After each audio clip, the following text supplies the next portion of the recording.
awal mula saya bisa bermain kendang yaitu pertama karena saya suka dan hobi saya ini. Pertama, saya diajari oleh kakek saya waktu saya kelas, kalau nggak salah saya TK. Waktu itu saya masih kecil. Saya kadang menggunakan kardus karena belum punya kendang. Pada masa itu saya memakai kardus yang dipakai untuk membungkus jajan lah. Saya memakai itu untuk latihan kendang. Lalu kakek saya menyarankan agar meminjam kendang di Seke Angklung yang ada di Desa Banyuatis, yaitu Seke Angklung Nadia Gajah Pare.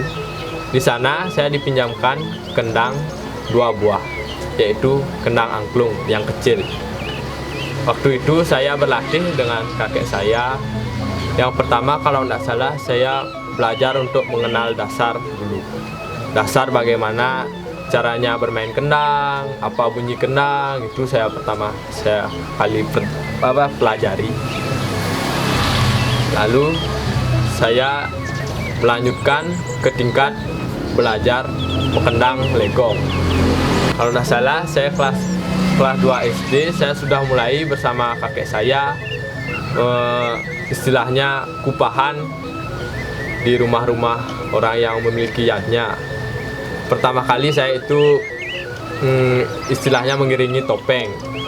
Waktu itu saya pernah istilahnya dalam bahasa Bali diwalek ke aja bercanda gitu, jak topengnya. Dan waktu itu saya ditanyai oleh seketopeng itu, tanyai kelas berapa, umur berapa, siapa orang tuanya.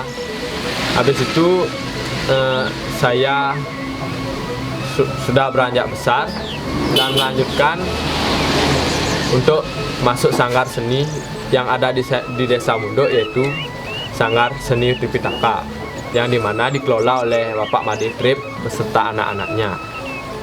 Di sana saya bersama teman-teman sebaya lah, istilahnya bersama-sama muruk megambel, yang diajari oleh Bapak Komang Budi Astrawan, yaitu anak ketiga dari Bapak Made Trip.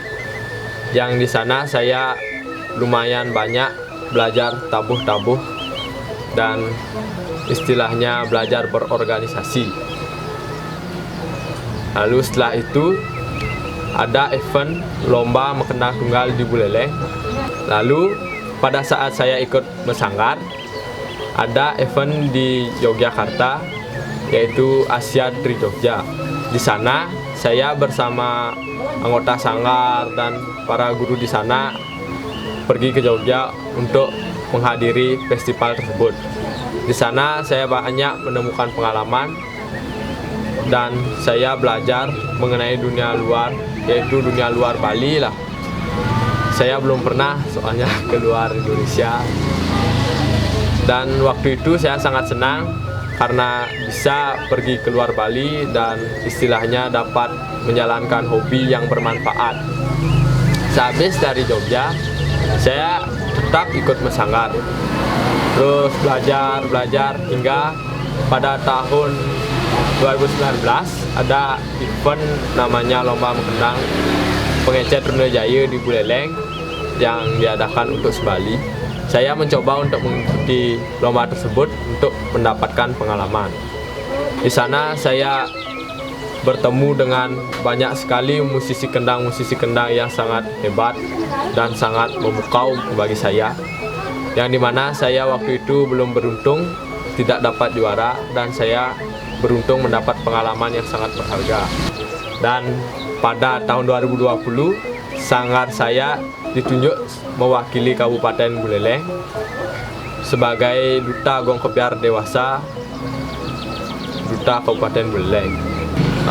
Dalam bermain kendang ini sebenarnya ada susah dan senangnya juga.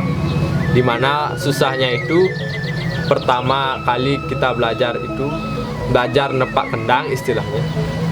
Nepak kendang itu supaya bunyinya nyaring dan jelas itu memang pertama kali memang sangat susah bagi saya. Dimana waktu itu saya diajari oleh kakek saya yang bernama Nyoman Swastika, yang dimana beliau memberikan saya teknik-teknik memukul kendang. Setelah belajar teknik memukul kendang, saya lanjut untuk diberi pupuh kendang istilahnya. Pupuh kendang itu istilahnya apa ya? Warna-warni dari bunyi yang dihasilkan oleh kendang itu sendiri. Dimana saya waktu itu diajari pupuh yang sederhana untuk menjadi bekal dasar saya. Dan saya beranjak bertemulah saya di Buduk oleh Bapak Made Trip, Pak Komangudi Asrawan, dan adiknya. Di sana saya belajar lagi menambah ilmu untuk melatih kendang dan bertemu dengan orang-orang dan teman-teman saya yang juga sempat memberikan saya pembelajaran kendang, seperti ada beli-beli yang namanya dari Umejero, yaitu Beli Ketut Paniriandi. Beliau pernah memberikan ilmu kendangnya kepada saya, di mana beliau menasihati saya bahwa cara bermain kendang yang benar itu seperti ini, istilahnya seperti itulah. Kalau senangnya bermain kendang itu, kalau sudah bisa itu rasanya senang sekali bagi saya, karena kita berasa sebagai pemimpin pada barungan gamelan itu sendiri. Karena kendang itu istilahnya sebagai wangsit, atau istilahnya ada orang menari, ada yang mengkendang, ada yang menggambel. Kalau penarinya itu ngangsel, kalau penarinya itu ngangsel, tukang kendang yang memberikan kode kepada anggota yang lainnya, seperti itu. Ibaratnya sebuah pemimpin lah. Cita-cita saya ke depannya itu, saya tidak akan berhenti untuk menggeluti dunia seni ini. Ya, semoga bisa saya terus meneruskan dari generasi ke generasi selanjutnya pada keluarga saya.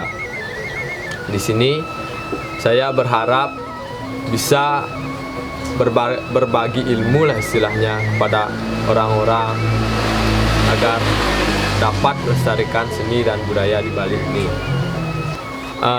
Dalam menggeluti dunia seni, kalau kita mengharapkan suatu hal yang berupa kekayaan atau uang itu kayaknya itu susah lah. Karena kita itu istilahnya lebih ngayah nih kan membayar. Tapi bukan berarti saya ingin terus harus dibayar, bukan berarti seperti itu. Dimana saya dapat menyumbang ilmu yang saya miliki ini untuk beriadnya istilahnya, seperti ngayah di pura dan lain sebagainya. Sebagai partner gangsa atau teman kendang dari Kadek Yoga di Hayana. Nah, sebagai partnernya dalam bermain gamelan, saya merasa sangat nyaman dan sangat bisa berkoordinasi dengan Yoga, karena sejak kecil saya belajar bersama dengan Yoga yang diajari sendiri langsung oleh kakek saya. Nah, dari sana saya mulai merasa bahwa dunia seni, khususnya dalam seni musik yaitu gamelan, sangat memiliki potensi yang bagus untuk dikembangkan. Mendalami dunia seni sangat menarik untuk dikembangkan, karena seni merupakan warisan leluhur yang harus dikembangkan dan dipelajari. Nah, kita sebagai generasi muda patutnya melestarikan seni tersebut untuk diajarkan ke generasi selanjutnya.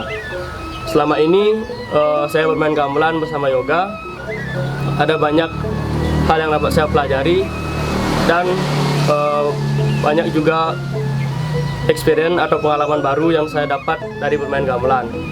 Mulai dari bagaimana saya tampil di depan banyak orang, bagaimana cara saya mengiringi tarian, dan hal-hal lainnya.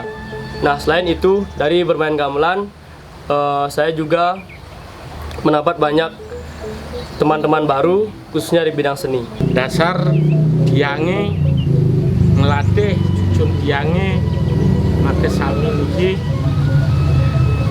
mangde kesenian Bali ini, terutama khususnya di keluarga tiang mangde ajak pangten punah niki. Soalnya niki kesenian Bali niki antara jayannya niki dan dados pisah. Makanya tiang berusaha terutama di keluarga dumun ngenian cere-cere apang nyidang nerusang napi malet yang makin lingsir makin tua ngangsan penyakitnya megenep ampun raune. Makanya tiang sebelumnya nike ngelatih cucu yang nyidang pang batas terus saja kesenian Bali ini. Kinten apang ten punah neden kengken ban berusaha ampun tiang. Malahan tiang keadaan seperti niki dan beraya penyakitan malih dan majangan ampun tiang harus teruslah kernuanang den. Makanya tiang ngelatih cucunya panggil nyidang rusang.